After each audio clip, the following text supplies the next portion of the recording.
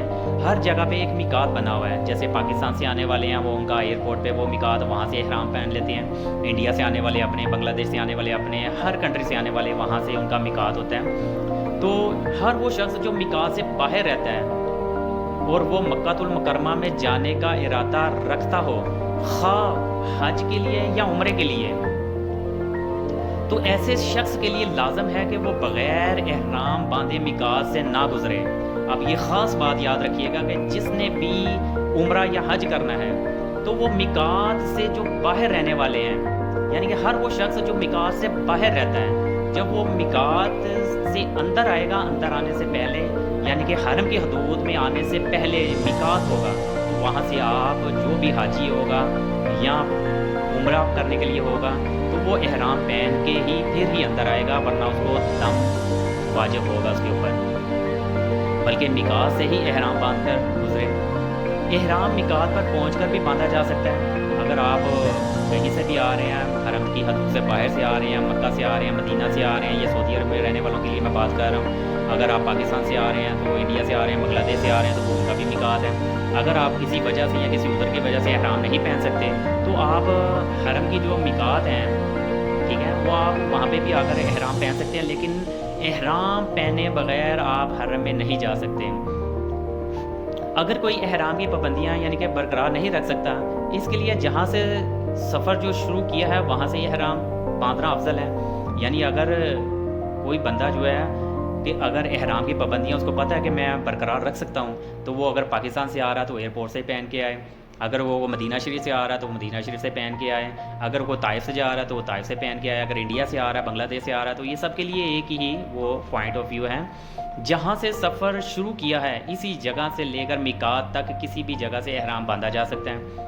جو حضرات مدینہ طیبہ پہلے جائیں, یعنی اگر فار ایگزامپل کسی سعودیہ میں رہنے والے جو پہلے مدینہ شریف جاتے ہیں عمرے کی نیت سے کہ یار ہم نے پہلے عمرہ کرنا ہے, تو عمرہ کر کے عمرے کی نیت تو ضرور ہوتی ہے لیکن پھر بعد میں ارادہ بدل جاتا ہے کہ ہم مدینہ شریف چلے جائیں, تو وہاں پہ پھر احرام کی بہت زیادہ پابندیاں بھی ہوتی ہیں, احتیاط بھی ہوتی ہے, خیال بھی ہوتی ہے, پاکی اور ناپاکی کا خیال بھی ہوتا ہے. تو اس لیے آپ کوشش کریں کہ جو مدینہ شریف جیسے پاکستان سے یا انڈیا سے یا بنگلہ دیش سے لوگ آتے ہیں تو وہ اپنی کوشش یہ کریں کہ جب مدینہ شریف کی ان کی کوئی فلائٹ ہے ڈائریکٹ قسم کی, یا سعودی عرب میں جو آنے والے ہیں وہ مدینہ شریف جانا چاہتے ہیں, تو وہ کوشش کریں کہ وہ احرام نہ باندھیں, پہلے مدینہ شریف جائیں, وہاں سے زیارات کریں, حضور پاک صلی اللہ علیہ وسلم کی بارگاہ میں اسلام پیش کریں. جب مکہ مکرمہ جائیں تو مسجد ذوالحلیفہ مدینہ سے احرام کی نیت کر کے جائیں, ٹھیک ہے. مدینہ شریف میں یہ ایک مسجد ہے, وہاں سے آپ احرام کی نیت کر کے جائیں اور عمرے کے لیے نکل جائیں آپ. اچھا, دوسرا طریقہ احرام باندھنے کا طریقہ یہ ہے کہ مکمل طہارت کے ساتھ غسل و وضو کر کے مرد 2 بغیر سلی ہوئی چادریں جو ہیں, ٹھیک ہے, وہ اپنے ساتھ لے گا, ایک بطور تہمت کے طور پر اور دوسری جو بطور اوڑھنی کے طور پہ. جبکہ عورتوں کے لیے ان کے روزمرہ کے کپڑے ہی احرام میں ہوں گے. پھر اگر کوئی نوافل کے وقت ہیں تو وہ نوافل بھی پڑھ لیجئے, اگر آپ کے پاس ٹائم ہے تو نوافل بھی ادا کر لیجئے. بہتر ہے کہ آپ نوافل پڑھ لیں, پڑھ کر ہی وہاں سے نکلیں. تو ان چیزوں کا آپ خاص خیال رکھیے گا کہ مردوں کے لیے 2 چادریں ہوں گی, ایک جو ہے وہ اس کی جو ہے اوڑھنی کے طور پر ہوگی, دوسری ایک تہمت کے طور پر ہوگی. عورتیں جو ہوگی وہ ان کا اپنا جو کپڑے ہوں گے معمول کے مطابق وہی ان کا احرام ہوگا. تو ان چیزوں کا خاص خیال رکھیے گا آپ. کہ مردوں کے لیے کیا ضروری ہے اور عورتوں کے لیے کیا ضروری ہے. تو اس لیے میری مائیں بہنیں، میرے دوست احباب، عزیز و قارب جو ہے نا، خاص طور پر یہ ویڈیو دیکھیں اور زیادہ سے زیادہ شیئر بھی کریں، تاکہ جن لوگوں کو عمرے کا اور حج کا طریقہ کار کا نہیں پتہ، وہ اس ویڈیو کو دیکھ کر ایک تفصیلی طور پر ایک آگاہ ہو سکیں. اچھا، اس کے بعد آپ کی آ جاتی ہے عمرے کی نیت. آپ نے عمرے کی نیت کیسے کرنی ہے؟ بسم اللہ الرحمن الرحیم، اللہم انی ارید العمرة فیسرها لی وتقبلها منی وأعني عليها وبارك لي فيها، نويت العمرة وأحرمت بها لله تعالى. یعنی اگر جو شخص عربی میں یہ الفاظ ادا نہیں کر سکتا، اس طرح نیت کر لے کہ یا اللہ میں تیری رضا کے لیے عمرہ کی نیت کرتا یا کرتی ہوں، تو اسے میرے لیے آسان فرما اور قبول فرما. نیت کے الفاظ ادا کرنے کے بعد 3 مرتبہ آپ بلند آواز سے یہ تلبیہ ضرور پڑھیں جو عمرہ پہ آتے ہیں یا حج پہ آتے ہیں. لبیک اللہم لبیک، لبیک لا شریک لک لبیک، ان الحمد والنعمت لک والملک لا شریک لک. تو یہ 3 بار آپ ضرور پکاریں اس کو. عورتیں اتنی آہستہ آواز میں تلبیہ پڑھیں کہ وہ خود سن سکیں. اب مرد اور عورتیں دونوں پر احرام کی پابندیاں شروع ہو چکی. یہ نیت کرنے کے بعد چاہے وہ عورت ہے چاہے وہ مرد ہے، تو ان کے اوپر احرام کی پابندیاں شروع ہو چکی ہیں. تو اس لیے آپ نے اب اپنے عمرے کی خاص پابندی رکھنی ہے. جن کی خلاف ورزی پر دم یا صدقہ واجب ہو جاتا ہے، وقفے سے تلبیہ یا نبی کریم صلی اللہ علیہ وسلم پر درود شریف پڑھتے رہیں آپ. اب احرام باندھنے کے بعد واقعی آپ کو طریقہ کار جو بتا رہا ہوں، آپ نے یہ شروع عمل کر دینا ہے. مکہ معظمہ پہنچ کر اپنا سامان اپنی قیامگاہ پر رکھ کر آئیں اور جلدی سے مسجد احرام کی جانب روانہ ہو جائیں. اپنی نگاہوں کو جھکا کر رکھیں تاکہ کعبہ اطہر پر ابھی نظر نہ پڑے، کیونکہ پہلی نظر میں جو پلک جھپکنے تک جو دعا کی جاتی ہے وہ قبول کی جاتی ہے. البتہ جس وقت بیت اللہ شریف میں نظر پڑے تو 3 مرتبہ لا الہ الا اللہ اللہ اکبر کہیں اور پھر درود شریف پڑھیں. پھر جو چاہے مانگیں، جو دل میں آپ کی دعائیں ہیں آپ ساری دعائیں مانگیں.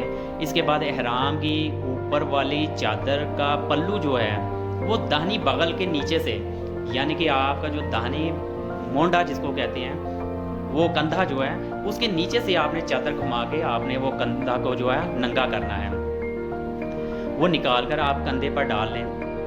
اس عمل کو استباع کہتے ہیں. 7 چکروں میں مونڈا ننگا رکھیں، یعنی کہ یہ مردوں کے لیے ہے صرف، ٹھیک ہے. جو مرد حضرات ہیں وہ اپنا ایک مونڈا جو ہے، ایک کاندھا جو ہے وہ ننگا رکھیں گے اور اس کو استباع یعنی کہ استباع کہتے ہیں. استباع اور رمل دونوں یعنی طواف کے 3 چکروں میں اکڑے ہوئے دونوں مونڈوں کو ہلاتے ہوئے تیز قدم بڑھا کر چلنا مصنوع ہے، ٹھیک ہے. یہ تیز سے چلنا مسنون ہے، یعنی کہ مردوں کے لیے ہے کہ جب پہلے 3 چکر لگائیں تو تھوڑا سا نا تیز چلیں، تیز رفتاری سے چلیں.